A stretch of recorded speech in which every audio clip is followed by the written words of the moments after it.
The following is a production of the Pritzker Military Library. This program was made possible by the Reserve Officers Association.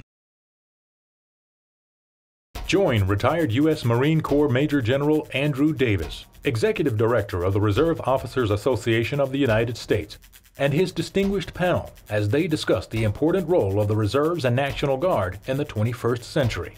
Coming up on Citizen Soldier.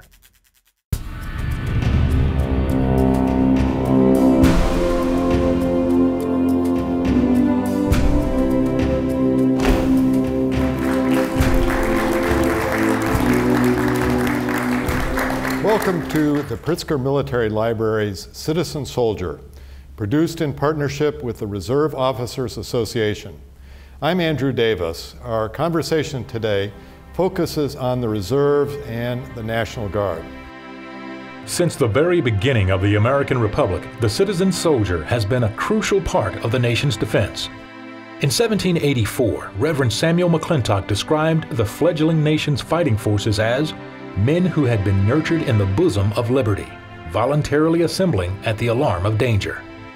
They took up arms of their own volition to defend the young nation, serving in grueling conditions, often without pay. Even after the formation of a standing army, the United States continued to rely upon its citizens' willingness to serve. Volunteer militias served their home states and their country in every conflict of the 19th century. By the 1880s, the country's independent state militias had been united as one body, the National Guard. Following World War I, the National Defense Act moved the National Guard under the auspices of the federal government, making the services of the nation's citizen soldiers available across the country and the world. And the act allowed for the training of officers in civilian settings through the formation of the Reserve Officers Training Corps. Today, the descendants of America's early citizen militias, the Reserves and National Guard, remain a vital part of the nation's military, distinguishing themselves and defending democracy in Iraq, Afghanistan, and any troubled region where the example of the citizen soldier and his or her services are needed. Colonel Paul Hastings, former commander of the Illinois National Guard 33rd Infantry Brigade Combat Team, deployed in support of Operation Enduring Freedom in Afghanistan in 2008. The former Adjutant General of the Illinois National Guard, Major General William Enyart, directed the Illinois Department of Military Affairs as the senior officer for both the Illinois Army and Air National Guard. U.S. Army Reserve Major General Razz Waff is Commanding General of the 99th Regional Support Command and is responsible for administrative, logistics, and facility support to more than 51,000 Army Reserve soldiers and 33 maintenance facilities. Retired U.S. Marine Corps Lieutenant General Dennis McCarthy is the former Assistant Secretary of Defense for Reserve Affairs and served as the Principal Staff Assistant to the Secretary of Defense on all matters involving the 1.2 million members of the reserve component of the U.S. Armed Forces. To open the discussion, what is the statutory and operational difference between the Guard and Reserve, and how does it fit this concept? Well, the best way to explain it, Drew, is that as a National Guardsman, I have two hats. I can only wear one hat at a time, but one hat is the federal hat, and that is that I'm a federally recognized Major General in the U.S. Army Reserve. My National Guard hat is that I am the Adjutant General of the state of Illinois, and that in my National Guard role I serve the Governor of the state of Illinois, as all National Guardsmen and airmen do. And we actually swear two oaths. We swear an oath to the Constitution of the United States, and we swear an oath to the Constitution of the state that we serve in. So typically, we are under the control of the governor. We respond to state emergencies, floods, tornadoes, and so on. And when we put our federal hat on, then we perform missions such as going to Afghanistan or going to Iraq. One of the great things is that the Guard is perfectly positioned to do missions that don't quite fit in to the active component. We had an agricultural development team come back from Afghanistan. Now those 58 soldiers were farmers, veterinarians, agronomists, forestry specialists, and so on. Those aren't MOSs, military occupational specialties, you find in the Army, the Marine Corps, the Navy, but we have citizen soldiers who do those kinds of things every day in their daily life. And so they're perfectly suited for that kind of mission. I'd like to call on Secretary McCarthy to describe that shift from the strategic to the operational reserve, what it all really meant during his time as the Assistant Secretary of Defense. General McCarthy. Thanks, Drew. I think the key change, if you want to try to describe the difference between the strategic reserve and the operational reserve, really lies in the idea, will someone in the Reserve or National Guard serve once during a major conflict in the course of their career, or will they expect, if they have a career in the reserve components, to be called to duty several times, perhaps on a regular or recurring basis? And it seems to me clear that that is the direction that we are headed, and for a number of reasons I think it's the right direction. What roles and missions are appropriate, what are not appropriate?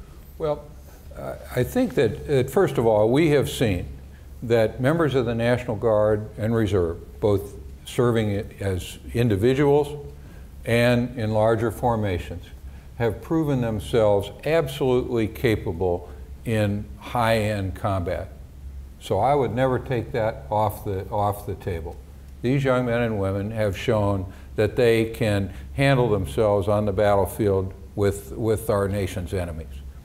But when you get beyond the combat role, I think that you will see that missions that have a degree of predictability, so a relatively well accepted start date and end date, are particularly well suited to the reserve component, because they can then plan for a rotation, they can plan for a specific period, a specific call to duty. We're sending troops around the world on what are called security cooperation missions, where there's a scheduled interaction with friendly governments around the world. And they call upon a lot of the skills that our members of the National Guard and Reserve use every day. Interaction with civilian officials, interaction with farmers, or using their civilian acquired skills. One of what I think of as the old ways of thinking is that the Reserve and National Guard is the force of last resort, that you only use it when you don't have any other option. Well, that's not the case, because for a lot of these missions, Africa, Indonesia, things that are happening around the world every day, the reserve component ought to be the force of first choice. And it is not a sign of weakness that we go to the reserve, it's a sign of our strength. General Waff, what is the role of the reserve, and how is that different from the role and missions of the National Guard? Well, Drew, using geography and skill sets as examples, while General Enyart has a clearly defined AO of the state of Illinois, I have 13 states that I have responsibility for. In the Army Reserve, it's almost as if we've taken a racer out and erased those state lines. And one of the best descriptions between active component, Guard, and Reserve that I heard a professor of military science once give to his cadets is, if you want to be on active duty full-time 365 days a year, you're an active component soldier. If you know where you're going to be, you have a grounded home, you're going to be there, live there, that's your community, that's the Guard. If you're going to have a professional career that's going to take you around the country or around the globe, and you have a career that's going to be moving you back and forth, you may not know exactly where you're going to be, but you're going to have that skill set that you're going to sustain, then that's probably going to be what you're looking at for the Army Reserve. Well, we've heard the 30,000-foot perspective from the Secretary of Defense level. We've heard perhaps the 10,000-foot perspective on what the Guard and Reserve are from the generals. I'm interested now in hearing the boot's on the ground. Colonel Hastings, you've deployed and will deploy again. What's it like? What are your experiences? What are their experiences in this new operational reserve? You know, General Davis, what I would say is that becoming an operational reserve over the last 10 years, what does it mean to the 3,500 members of the brigade really depends on who you ask. Because I would say that almost all my lieutenants, nearly all the captains, and most of the sergeants only know wartime and they only know high operational tempo. So when the Secretary was talking about our soldiers and why they joined the Guard and the Army, Army Reserve, it's an outdoor sport. They really, really enjoy what they do and want to be a part of it. And so all they know right now is the operational reserve aspect of it, of our capabilities. And what does it mean to them and really to the nation and to the Adjutant General here is that we have got to be relevant and we've got to be reliable and we've got to be able to be ready whenever we're called, because that operational reserve aspect says there's really no opportunity for us to ever really be laxed. We have to be always ready, because we can't be ill-prepared or untrained when we go into that predictable cycle of deployments. And that's how the brigade looks at all we do is really very much focused on being very well trained. Now, to be well trained, you have to have personnel, and so end strength is equally as important. But for the soldiers in the brigade, almost all of them are used to the high op tempo. They I don't want to say enjoy it, because there is a whole lot of work that goes into that. But at the end of the day, I think it brings a level of expectation. To much is given, much is expected, and we've been given this operational reserve capacity, and we're running with it. And I think all of them feel that way. I had the good fortune of working the time that I was in office as Assistant Secretary for Secretary Bob Gates. When I was interviewed by him for the job, one of the things he said to me was, I'm really worried that we've kind of pulled a bait and switch on the people in the National Guard and Reserve, and that we're asking them to do things that they didn't really sign up for. And I said to him, Mr. Secretary, I have to respectfully disagree. This is 2009. I said, everybody who's serving in uniform today, either enlisted or re-enlisted since 9/11, they made a decision to serve with full knowledge of what they were being asked to do. None of them got tricked into this. Nobody's here because they joined for some other reason and are now stuck with it. Is that your experience on the ground with your soldiers? Yes, sir. I mean, if you look at the brigade, we have 30 companies, and of those companies, and I know all the company commanders very, very, very well, and all but 2 have deployed, and half of those that did deploy have deployed twice. And the reason why they stay and are very passionate about their jobs as a company grade officer and the opportunity to move up is because of the patriotism and fidelity that they had while we were in wartime. Now, as we're seeing the downsizing of the Army and the Department of Defense and the uncertainty of what's coming forward, I think we're now starting to see some concerns of where do we see where we're going now. Well, that's a perfect segue to consideration of the reserve strength pillar. We have seen the defense budgets that have been presented with about $500 billion in cuts. The active force in all the services will come down in numbers. In that context, how do you see our nation preserving the resources that are necessary to train and equip the Guard? When I came back from Vietnam in 1972, joined the reserve in the mid-1970s was during the Carter years, where there was another recession and drastic cuts to the defense budget. Literally, our infantry unit ran through the woods at Fort McCoy, Wisconsin, yelling bang, bang, because there was no training ammunition. I personally don't think that will play again in coming years based on the experience that our citizen warriors have had on the battlefields. So what can we do, what should we do to preserve that reserve strength in the face of budget cuts? Secretary McCarthy, you might. Well, I agree with you. I think that the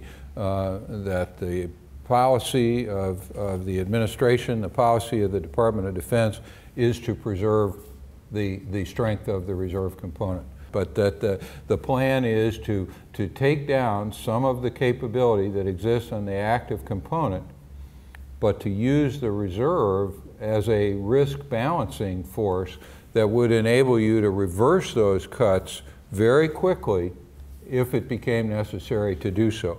I think the administration's committed to that, and the question will be, you know, as you say, this sequestration issue is a looming. I'm kind of an optimist. I think they're going to solve that, and I think the idea of the reserve as a risk balancing force will carry on for the foreseeable future. Yes. One of the Waff. things that General Inyard and I have worked on with the Army Reserve Forces Policy Committee has been the phrase expansibility and reversibility, and the reserve components of the Army, the Guard and the Reserve, being the catch basin, if you will, because the 80,000 soldiers coming off active duty, a number of those are high caliber soldiers. Some great young junior officers and mid-grade non-commissioned officers that we definitely could use in our ranks, no doubt about that. So to be able to catch that talent and maintain it and not just let it go to waste, especially if they've got an itch to still be around Army formations and fellow soldiers. I think that's a great opportunity for us in the Reserve and Guard. The Guard and the Reserve are a bargain for American defense. The cost, while the Reserve is almost exclusively combat support and combat service support, the Army National Guard is comprised largely of combat units. The Army National Guard provides 51% of the Army's combat power at 9% of the cost. The Army Reserve combat support, combat service support at 7% of the Army budget.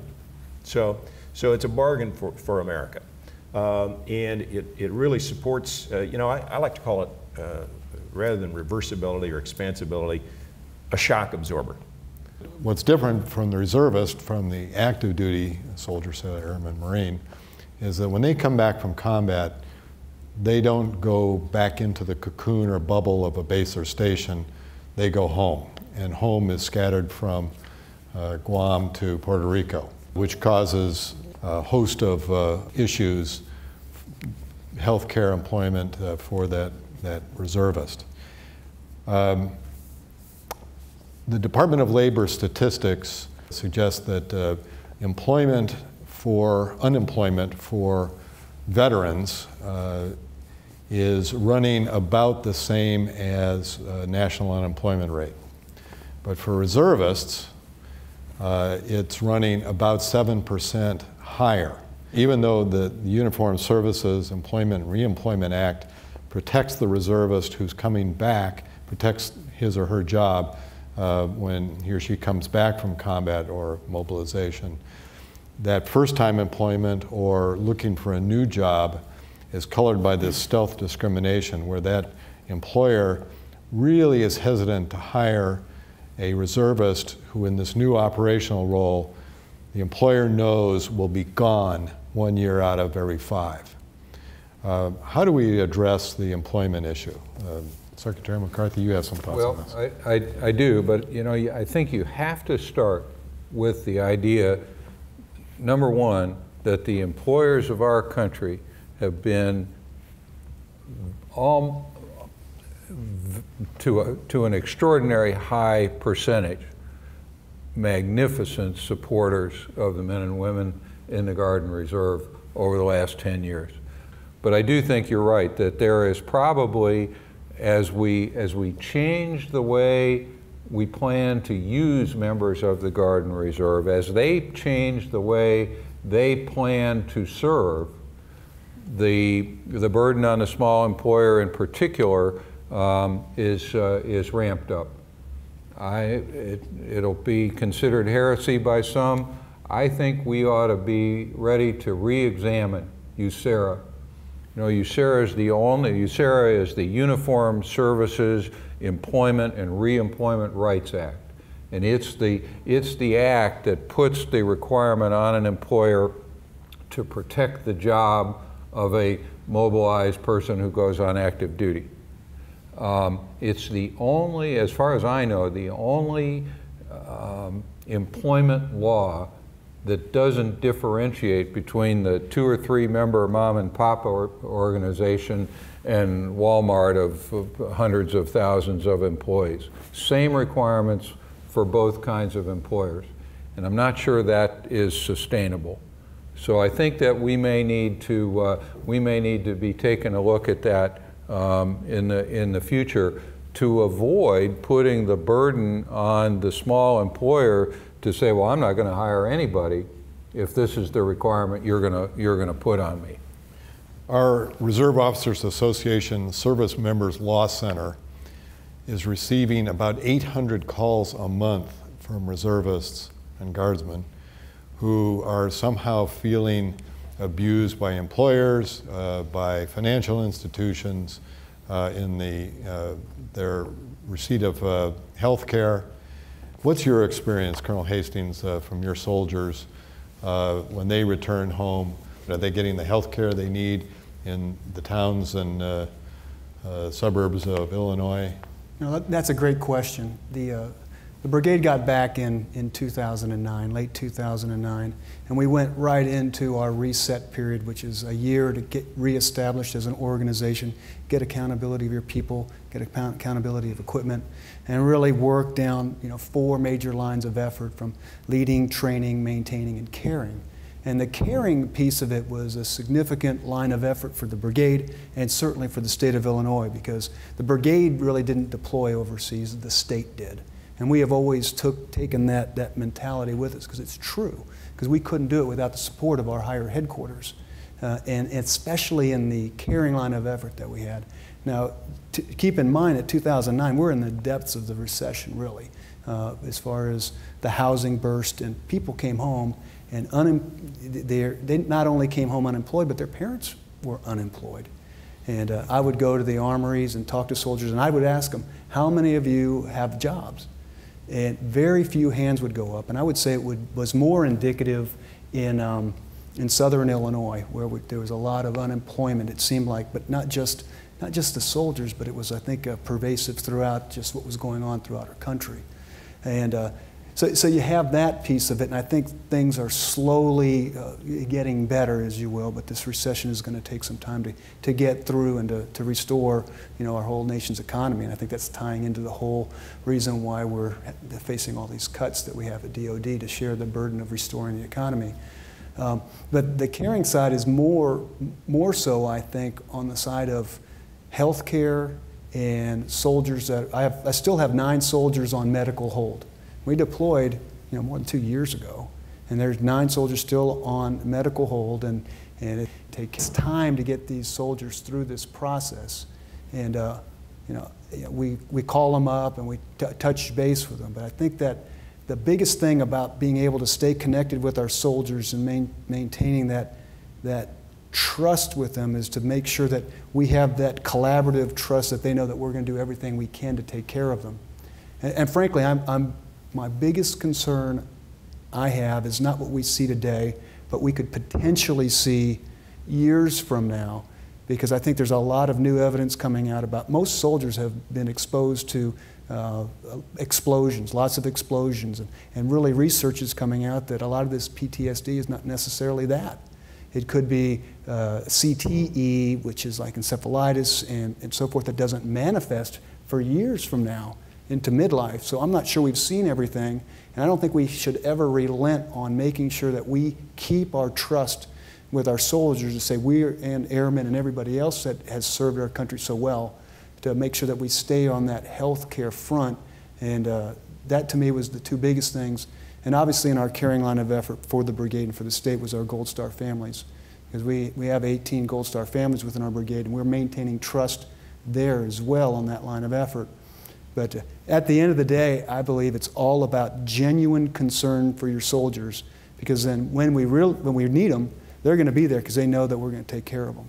That is a terrific end cap to this very, I think, meaningful discussion we've had. I'd like to thank our panelists, the Honorable Dennis McCarthy, Major General Razz Waff, Major General William Enyart, and Colonel Paul Hastings for joining me on this discussion about service.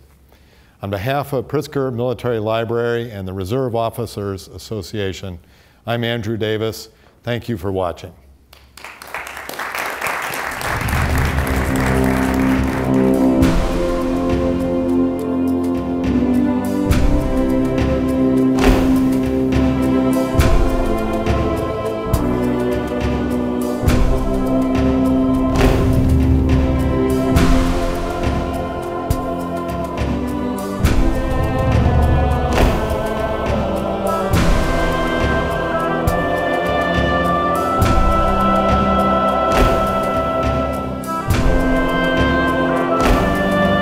This program was made possible by the Reserve Officers Association in partnership with the Pritzker Military Library.